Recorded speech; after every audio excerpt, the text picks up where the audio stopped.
ఇంకొక వైఎస్ఆర్‌సీపీకి సంబంధించి గత కొద్దిసేపటి క్రితమే పార్టీ నిర్మాణానికి సంబంధించి సలహాదారుని నియమించుకున్నట్టు అంటే అఫీషియల్‌గా అనౌన్స్ చేశారు. ఎట్లా చూస్తారు సార్? అంటే ఎన్నికల వేళప్పుడు లేకపోతే స్ట్రాటజీ వాళ్ళను అది చేయడము, లేకపోతే ప్రభుత్వానికి సలహాదారుని నియమించుకోవడము వీటన్నిటిని చూస్తా ఉన్నాం.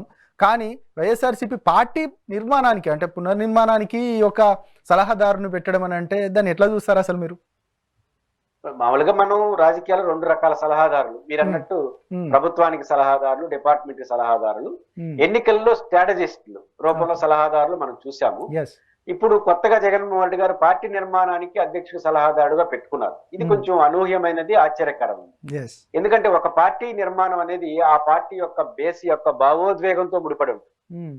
పార్టీ నిర్మాణం అంటే ఆ పార్టీ ఒక లక్ష్యం కోసం పార్టీ వస్తుంది.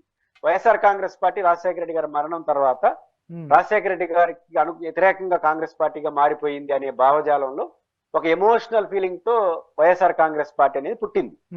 ఆ ఎమోషనల్ ఫీలింగ్ వైసీపీతో జగన్ గారితో అసోసియేట్ అయిన వాళ్ళకే ఉంటుంది. దాని నిర్మాణం, దాని పెరుగుదల, ఎదుగుదల. కానీ ఇప్పుడు స్ట్రాటజీ వాళ్ళు ఎట్లా ఉన్నారు?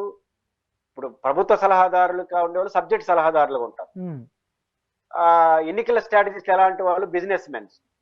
ఎవరు డబ్బులు ఇస్తే వాళ్ళకి బిజినెస్ చేసి పెడతారు. అంటే వాడికి ఒక నాలెడ్జ్ ఉంటుంది, ఎన్నికల స్ట్రాటజీ నాలెడ్జ్ ఉంటుంది. ఆ నాలెడ్జ్ ప్రకారం మనకు ఈ పని చేసి పెట్టండి, ఇంత ప్యాకేజ్ అనుకుంటారు. ఎవరెక్కువ ఇప్పుడు కొంతమంది స్ట్రాటజీస్ అన్ని పార్టీలు కూడా తిరుగుతూ ఉంటారు. ఇప్పుడు ప్రశాంత్ కిషోర్ జగన్ గారికి పనిచేసినా మన చంద్రబాబు గారికి పనిచేసినాడు. ఇప్పుడు ఏదైతే జగన్ గారు నియమించుకున్నాడు, ఆయన గతంలో లోకేష్ దగ్గర పనిచేసినాడు, బీజేపీ దగ్గర మొన్న పనిచేసినాడు, ఇప్పుడు జగన్ గారు అంటే వీళ్ళకి వాళ్ళకున్న టాలెంట్ ని బిజినెస్ చేస్తున్నారు. వీళ్ళ అవసరాల కోసం వాళ్ళు పెట్టుకుంటున్నారు. అది అవసరం వేరు, పార్టీ నిర్మాణం వేరు.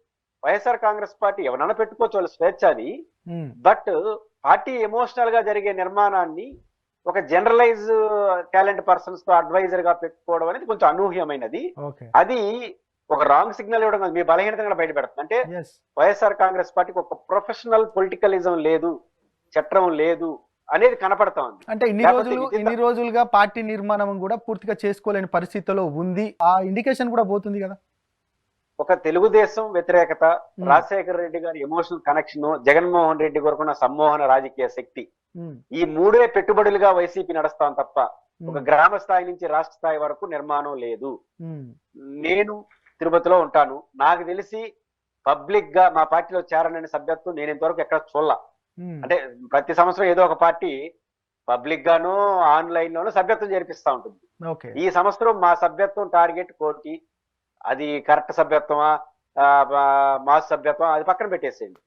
ఇప్పుడు జనసేనకు కూడా పార్టీ సభ్యత్వం ఇప్పుడు ఈ సంవత్సరం చేస్తున్నారు, మా లక్ష్యం 1 కోటి అంటున్నారు. ఎంతనా కావచ్చు. పార్టీలు సభ్యత్వం చేరడం, మహాసభలు పెట్టడం, ప్లేనర్లు పెట్టడం నేను వైసీపీలో చూడలేదు. అంటే వాళ్ళు అప్పుడప్పుడు 4 ఏళ్ళకి ఒకసారి 5 ఏళ్ళకి ఒకసారి ప్లేనర్ అంటారు, మాస్ గా పెట్టేస్తుంటారు. కాబట్టి ఇది ఆ పార్టీలో ఉన్న బలహీనత. ఎందుకంటే ఇది లేదు, సభ్యత్వం ఉండింది అనుకో, సభ్యత్వం, మండల కమిటీలు, రాష్ట్ర కమిటీలు, జిల్లా కమిటీలు, అందులో ప్రొఫెషనల్ గా పార్టీ నిర్మాణం జరిగిపోతుంది. అట్లాంటి చట్టం వైసీపీలో మనకు కనపడలేదు. అంతర్గతంగా ఏముందో నాకు తెలియదు. కాబట్టి ఈ బలహీనత కొనసాగింపు మనం చూడాలి. ఇది ఉంటే అనుకోండి ఎవరేంటో తెలిసిపోతుంది. కింది స్థాయి పైన వరకు సభ్యత్వం, కాన్ఫరెన్స్లు, జిల్లా కమిటీలు, వాటి ఫంక్షనింగ్ ఇవన్నీ ఇప్పుడు తెలుగుదేశం పార్టీ ఉంది, కాంగ్రెస్ పార్టీ ఉంది. వాళ్ళు ఏం చేస్తారు? ఎమ్మెల్యే ఎన్నికలప్పుడు జిల్లా కమిటీలు పేర్లు ప్రపోజ్ చేయండి అంటారు. 1:4, 1:5. అంటే అప్పుడు మనకు అర్థమైపోతుంది ఆ జిల్లా కమిటీల మీద కెపాసిటీ. ఫైనల్ గా చంద్రబాబు గారు అనుకున్న వాళ్ళకే సీట్ ఇస్తారు, ఇక్కడ జగన్ అనుకునే వాళ్ళే సీట్ ఇస్తారు. కానీ జగన్మోహన్ రెడ్డి నిర్ణయించి పంపించినట్టుగా ఉంటుంది, చంద్రబాబు గారు మండల స్థాయి నుంచి రాష్ట్ర స్థాయి వరకు చర్చించినట్టుగా ఉంటుంది. రెండు ఒకటే, డెసిషన్ ఇద్దరిదే, ఇండివిజువలే. కానీ చంద్రబాబు గారు కింద నుంచి పైకి పంపించినట్టు దానివల్ల ఏమవుతుందంటే మనోభావాలు అర్థం అవుతాయి. ఇప్పుడు తిరుపతి ఉంది, మీ అభ్యర్థులు ప్రకటించబట్టి 10 పేర్లు వస్తాయి తెలుగు. కానీ వైసీపీలో ఒకే పేరుతో నిన్న చంద్రగిరి అయినా తిరుపతి అయినా 90% నియోజకవర్గాలు. అప్పుడు జగన్ గారికి నిజంగా ఇంకొకరు ఎమ్మెల్యే ఆశిస్తున్నారన్న విషయం కూడా అర్థం కాదు, తెలియదు. ఇప్పుడు చంద్రబాబు నాయుడు గారికి ఓహో తిరుపతిలో ఎల్లయ్య పుల్లయ్య ఎమ్మెల్యే స్థాయి సీటు ఆశిస్తున్నారు, దీంట్లో సత్తా ఉన్న 5 మంది, ఈయనకి ఎమ్మెల్యే ఇద్దాం, వీడు ఆశిస్తున్నాడు కాబట్టి వీడి తొడా చైర్మన్ ఇద్దాం, ఇంకోటికి టీటీడీ బోర్డు అనేది సెన్స్ అర్థం అవుతుంది. లేదా ఒక చిన్న కాంట్రాక్ట్ ఇద్దాం, లేదా పార్టీ పదవి ఇద్దాం. అంటే ఇప్పుడు ఒకే పేరు పోతే మీరే నిర్ణయిస్తే ఏమైపోతుంది? ఎవరు ఆశిస్తున్నారో, ఎవరు ప్రత్యర్థులో, ఎవరు అసంతో ఏమీ అర్థం కాదు.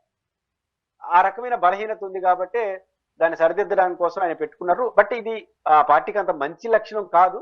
బట్ ఇంకా కాలంలో ఆయన ఏం చేస్తారో చూడాలి.